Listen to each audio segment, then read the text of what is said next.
પૂરેપૂરો કોઈ જગતને માને, પૂરેપૂરો કોઈ પોતાને માને, કે પૂરેપૂરો કોઈ પરમાત્માને માને, તો ત્રણેય એક છે.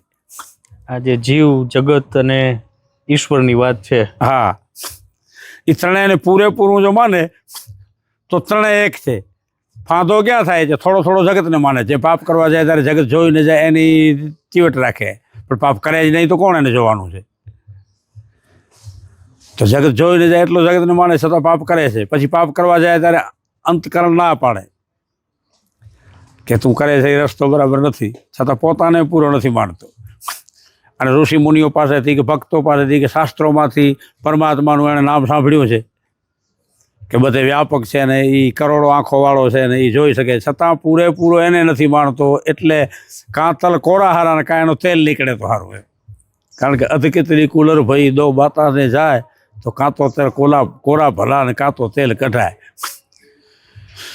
બાકી પૂરેપૂરી ભાવનાથી કોઈ પણ ધારણા કરવામાં આવે તો એમાં સમય જે લાગવાનો હોય તે, પણ આખરે એ સફળ થાય. એ થઈને જ રહે. એટલે કે ધીરજ જોઈએ, પહેલાં સહન કરવાની શક્તિ જોઈએ. જગત અપમાન કરે કે જે કરે, કષ્ટ આવે કે જે કંઈ આવે, તો પહેલાં સહન જોઈએ. અને પછી એનો સમય ક્યારે પૂરો થાય છે એ નિયતિ જેણે નિર્માણ કર્યું છે એને ખબર. તો ત્યાં સુધી મજબૂત ધીરજ જોઈએ. એમાં ન હતાશ થવાનું, ન પ્રયત્ન છોડી દેવાનું.